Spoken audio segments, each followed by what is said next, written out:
Hello friends, हम अपना monophasic liquid preparation देख रहे थे। वहाँ हम एक्सटर्नली जो मेडिसिन यूज़ करते हैं, अप्लाई करते हैं, उसके लिए अब तक हमने देखा। उसमें हमने अपना लोशंस देखे थे, लिनीमेंट्स देखे थे, गार्गल्स देखे थे, थ्रोट पेंट्स देखे थे। उसी को ही कंटिन्यू करते वक्त आज हम देखते हैं स्प्रेस के बारे में। स्प्रे होता क्या है कि वो प्रिपरेशन मीडिया होता है जो एक्वस, एल्कोहलिक या ग्लिसरीन के बेसिस से मिलकर बना होता है।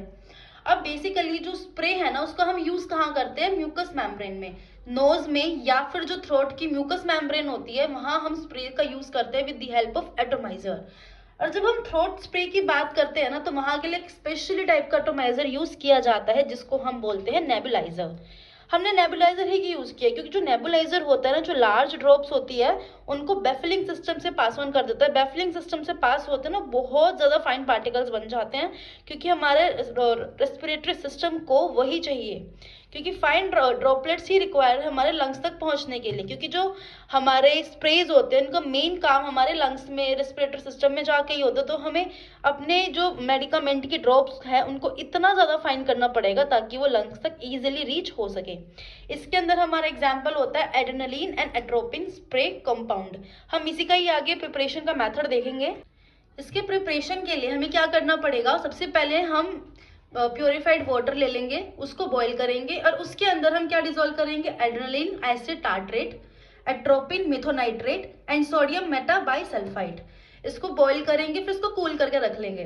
साइड में हम डिजोल्व करेंगे पेपावेरिन HCl। फिर इसको हम जो हमारा मिक्सचर बना था इन तीनों का, उसी के अंदर ऐड कर देंगे। फिर हम क्या ऐड करेंगे? क्लोरो ब्यूटोल इन प्रोपाइलिन ग्लाइकोल। इसका एक सोल्यूशन बना लेंगे। इस सोल्यूशन को भी अपना जो पहले सोल्यूशन बना के रखा है उसके अंदर ऐड कर देंगे, मिक्स कर देंगे। बस हमारा प्रिपेयर है। उसको थोड़ी देर के लिए मिक्स करेंगे, स्टिर करेंगे, फिर बाद में उसको फिल्टर कर लेंगे। और फिल्टर करते वक्त ही उसकी वॉल्यूम को एडजस्ट कर लेंगे by help the filter. Filter की हेल्प से ही एडजस्ट करना, यानी कि अलग से साइड से डाल दिया। फिल्टर से पास ऑन होना चाहिए वहाँ पे वाटर भी, जब हम उसकी वॉल्यूम को एडजस्ट कर रहे होंगे। तो हमको एड्रेनलिन एंड एट्रोपिन का स्प्रे मिल जाएगा। इसको हम एटोमाइजर में, नेबुलाइजर में डाल देते हैं बाद में। फिर हमारा नेक्स्ट आता है इनहेलेशंस। अब इनहेलेशन में भी देखा जाता है तो सेम सा मेथड रहता है स्प्रे वाला। बट अब बात आती है कि डिफरेंट कैसे है फिर स्प्रे से। जो हमारा इनहेलेशन है ये भी एक लिक्विड प्रिपरेशन है, बट इसके अंदर वोलेटाइल सब्सटेंस यूज होता है। वोलेटाइल सब्सटेंस अब होते क्या है? जो सब्सटेंस रूम टेम्परेचर पे या किसी स्पेसिफिक टेम्परेचर पर वेपराइज होने लग जाता है, इवेपोरेट हो जाता है, वो हमारे वोलेटाइल सब्सटेंस कहलाते हैं। जैसे थिनर वगैरह हो गया, ठीक है। एंड जो अब हमारा इनहेलेशन की हम बात करते हैं तो वो वोलेटाइल कंपाउंड हम लेते हैं जो रूम टेम्परेचर के अकॉर्डिंग वर्क करते हैं, लाइक रूम टेम्परेचर पर वोलेटाइल हो जाएंगे। तो इसको हम क्या करेंगे? कोई भी एब्जॉर्बेंट पैड ले लेंगे या कोई रुमाल, हैंकरचिफ ले लेते हैं, उसके अंदर हम इनहेलेशन डाल देते हैं, उसको इनहेल करते हैं। इसके लिए एक मेथड और हम यूज कर सकते हैं कि इनहेलेशंस को हम हॉट वाटर, देखो यहाँ पे 65 डिग्री सेल्सियस की बात कर रखी है, यानी कि हॉट वाटर लेना, वार्म वाटर नहीं लेना है, फिर सॉरी वार्म वाटर लेना है, बॉइलिंग वाटर नहीं लेना, क्योंकि 100 डिग्री सेल्सियस पे वाटर बॉईल होता है। तो हमें ये ध्यान रखना है कि बॉइलिंग वाटर नहीं लेना, सिर्फ और हॉट वाटर लेना है। उसके अंदर हम अपने इनहेलेशन मेडिकामेंट डाल देते हैं। फिर जो उसकी वेपर्स बनती हैं, क्योंकि उसके अंदर वोलेटाइल सब्सटेंस, उसके वेपर बहुत जल्दी जल्दी बनेंगे। और जब हमने हॉट वाटर लिया है, उसको एक मीडियम मिल जाएगा जिसकी वजह से उसका इवेपोरेशन बहुत जल्दी जल्दी होने लग जाएगा और 10 मिनट तक हम उसको इनहेल करते हैं। ऐसे भी हम इसको यूज कर सकते हैं। बेसिकली अब इसका यूज आता कहाँ कहाँ है? जैसे हम इसको specially relieve congestion and inflammation of respiratory tract. हम जो रेस्पिरेशन में दिक्कत होती है किसी को, तो उसके लिए, जैसे किसी को बहुत ज्यादा सर्दी जुकाम हो जाता है, तब भी नेबुलाइजर इनहेलेशंस का यूज करते हैं। नेबुलाइजर का भी तब यूज किया जाता है, इनहेलेशंस का भी तब यूज किया जाता है। वो दोनों का कहीं ना कहीं फंक्शन, यूज सेम है, लेकिन मेथड अलग अलग है और इनका इफेक्ट भी अलग अलग होता है। एग्जाम्पल के लिए हमारे पास इनहेलेशन में बेंजोइन का इनहेलेशन है, मेंथोल एंड यूकलिप्टिक्स का इनहेलेशन है। मैंने यह मेथड ऑफ प्रिपरेशन दिया है मेंथोल एंड यूकलिप्टिक्स इनहेलेशन का। इसके अंदर हमें करना क्या होता है? मेंथोल इन यूकलिप्टिस ऑयल हमें ये उठाना है, उसको डिजोल्व कर देना है किसमें? लाइट मैग्नीशियम कार्बोनेट में। बस इनको मिक्स किया, फिर इसके अंदर सफिशिएंट अमाउंट का वाटर डाल दिया, फिल्टर कर दिया अगर जरूरत है तो। फिर हमने फिल्टर के थ्रू ही और वाटर डाल दिया वॉल्यूम को एडजस्ट करने के लिए। फिर यहाँ पे हमको इनहेलेशन मिल जाता है। बस इनहेलेशन इतना ही है।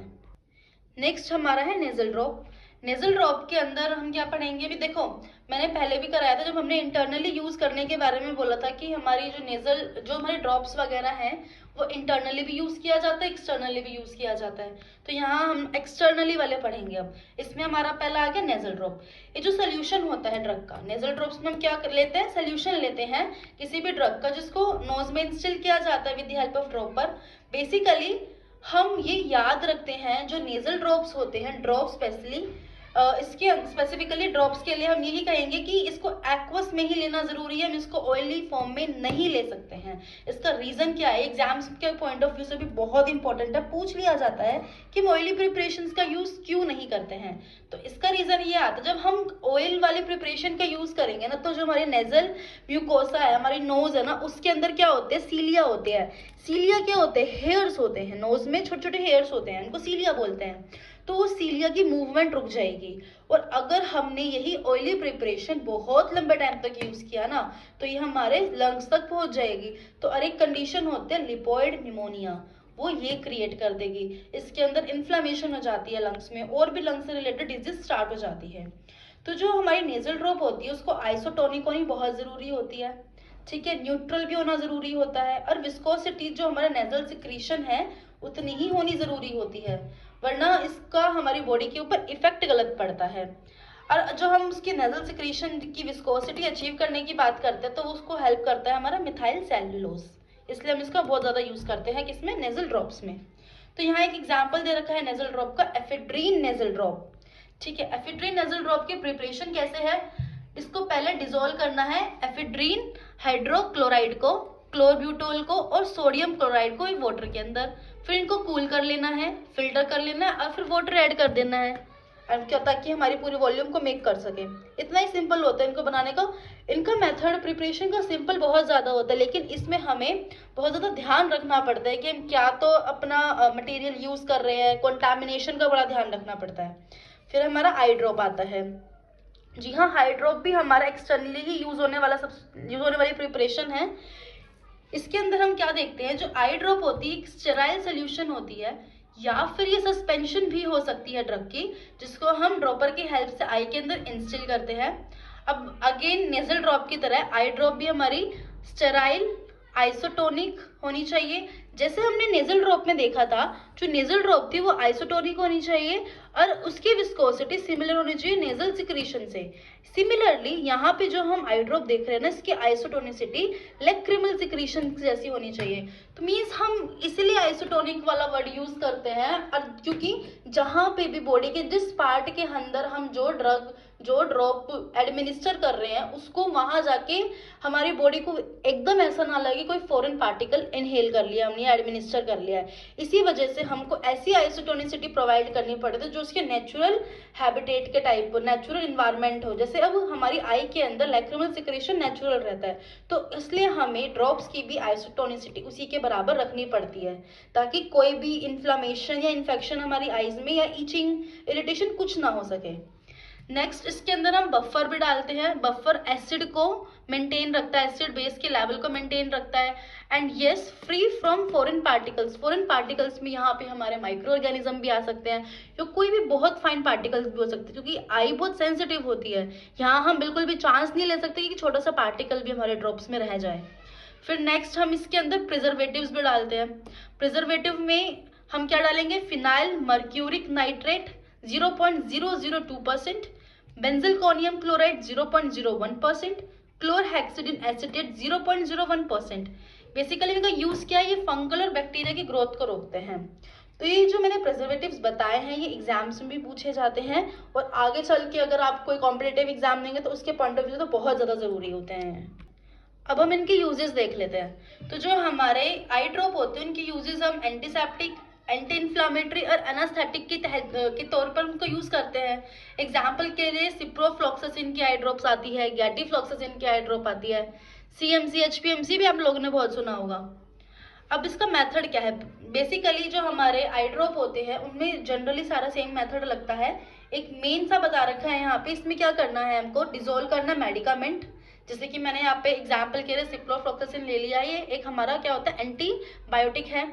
तो उसको हमने एक्वस व्हीकल, यानी कि वाटर ही हमारा एक्वस मेन व्हीकल रहता है, उसके अंदर हमको डिजोल्व कर देना है और हमको उसमें प्रिजर्वेटिव्स भी रखने हैं। देन हम उसको क्या करते हैं, सोल्यूशन जो हमारा फाइनली प्रिपेयर होता है उसको हम फिल्टर कर लेंगे और एक कंटेनर में ट्रांसफर कर लेंगे और उस कंटेनर को इतना टाइटली बंद कर दो ताकि वो उसके अंदर कोई भी माइक्रो ऑर्गेनिज्म ना पहुंच सके। फिर इसके अंदर जो और हमारे नेजल ड्रॉप में या हमारे ईयर ड्रॉप पे जो मेथड यूज नहीं होता वो यहाँ यूज होता है, विच इज स्टरलाइजेशन। वहां पे भी हम स्टरलाइज करते हैं, आजकल तो हर कोई करता ही है, हम कोई भी कंपनी वगैरह आ जाती है, स्टरलाइजेशन इंपॉर्टेंट टेक्निक हो गई है। लेकिन हमारा जो आई ड्रॉप है इसके अंदर तो very very very important sterilisation हो चुकी है, क्योंकि आई बहुत सेंसिटिव होती है। वहां पे हम 1% का चांस भी नहीं ले सकते किसी भी तरह के इन्फेक्शन या इन्फ्लेमेशन का। तो यहाँ हम स्टरलाइजेशन करते हैं बाय ऑटोक्लेव या डायरेक्टली हीटिंग करते हैं बैक्टीरियासाइड की हेल्प से। बैक्टीरियासाइड्स क्या होते हैं, जो बैक्टीरिया को किल कर देते हैं। ठीक है, हम इसको क्या करेंगे, ऑटोक्लेव या हीट करेंगे 98 degree Celsius to 100 degree Celsius पे फॉर 30 मिनट्स। ठीक है, फिर अगर इसकी पैकिंग की बात करते हैं तो हम ग्लास कंटेनर में पैकिंग कर सकते हैं या फिर किसी भी प्लास्टिक की कंटेनर में पैक कर सकते हैं। आजकल तो ड्रॉप सबने देखे होते हैं, ज़्यादातर तो प्लास्टिक कंटेनर्स में ही आते हैं।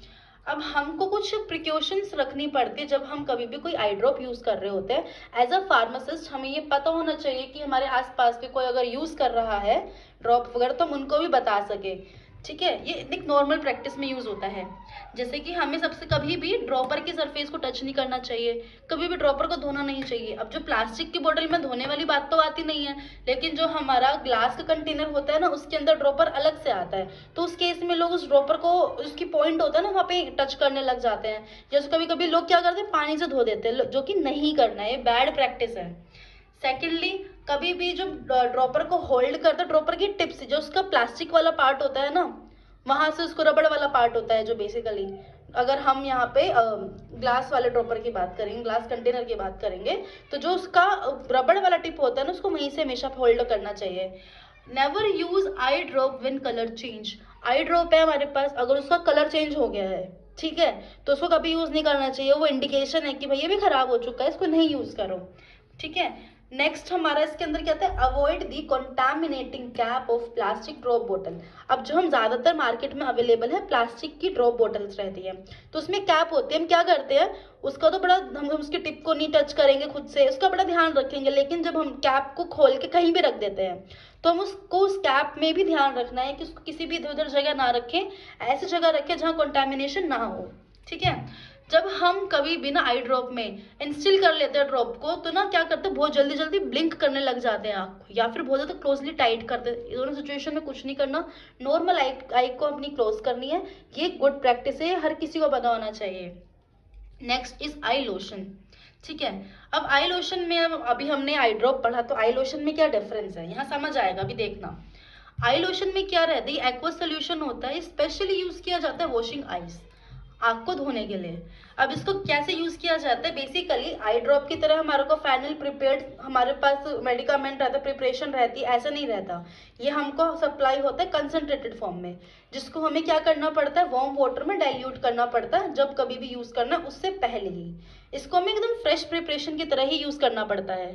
देखिए यहाँ पे लिखा भी है, should be isotonic, free from foreign particles. जो हमारे आई लोशंस होते हैं उनको हमें फॉरेन पार्टिकल से भी फ्री रखना, आइसोटोनिक भी रखना है, और always required fresh preparation, not to be stored more than 2 days। तो हमें इसके लिए हमेशा ही फ्रेश प्रिपरेशन का बनाना पड़ता है, और 2 दिन से ज़्यादा तो हम इसको अभी यूज भी नहीं कर सकते, रख भी नहीं सकते हैं। ठीक है, इसका एग्जाम्पल होता है सोडियम क्लोराइड का आई लोशन या सोडियम बाइकार्बोनेट का आई लोशन। नेक्स्ट टॉपिक हमारा और last topic externally monophasic liquid dose का है ईयर ड्रॉप। ईयर ड्रॉप भी क्या है, एक सॉल्यूशन है जिसको हम ईयर में इंस्टिल करते हैं with the help of dropper. अब इसका यूज किस लिए करते हैं, ताकि जो हमारे ईयर के अंदर ईयर वैक्स होता है ना उसकी क्लीनिंग हो जाए, उसकी सॉफ्टनिंग हो जाए, और अगर कोई माइल्ड सा इन्फेक्शन हो जाता है ईयर में तो उसको भी हम ट्रीट कर सकते हैं with the help of ear drop. इसके लिए हम क्या करते हैं, prepare with water, glycerine, propylene glycol और डाइल्यूट अल्कोहल, इनकी हेल्प से ही हम इसको यूज करते हैं। सबसे अच्छा जो व्हीकल होता है इसके अंदर ग्लिसरीन या प्रोपाइलिन ग्लाइकोल का ही यूज करते हैं, क्योंकि थोड़ा थिक होता है, ईयर वैक्स को रिमूव करने में बहुत अच्छा हेल्पफुल होता है। इससे कुछ एग्जाम्पल कैसे है, सोडियम बाइकार्बोनेट का ईयर ड्रॉप, फिनोल का ईयर ड्रॉप। यहाँ पे ईयर ड्रॉप्स में हमारे पास एक ईयर वैक्स भी बहुत ज्यादा अच्छे अच्छा माना जाता है। ये हमारी क्लीनिंग में हेल्प करता है बेसिकली। इसका मेन पर्पस रहता है जो ईयर वैक्स होती है ना उसकी क्लीनिंग में हेल्प करते हैं। इसका नाम ही ईयर वैक्स होता है, जनरली केमिस्ट शॉप पे देखने को मिल जाता है। सो गाइज आज हमने अपना एक्सटर्नली यूज होने वाली मोनोफेजिक लिक्विड प्रिपरेशन को अभी पढ़ लिया है, ठीक है। इसके अंदर हमने अपने आज आई लोशंस के बारे में पढ़ा, एंड इसके अंदर हमने अपने आज तो नहीं, कल हमने लोशंस के बारे में पढ़ा था, गार्गल्स के बारे में भी हमने पढ़ा था, एंड थ्रोट पेंट्स के बारे में पढ़ा था। अगर आपको कोई भी डाउट रहे तो प्लीज आस्क, कमेंट सेक्शन खुला है, ठीक है। एंड आगे भी हम अपनी वीडियोस डालते रहेंगे। इसके बाद हम अपना बाइफेसिक लिक्विड सॉल्यूशंस के बारे में पढ़ेंगे। उसके अंदर हमारा इमल्शन आएगा, उसके अंदर हमारा सस्पेंशन भी आएगा। थैंक यू एंड बने रहे। Thank you so much, bye bye.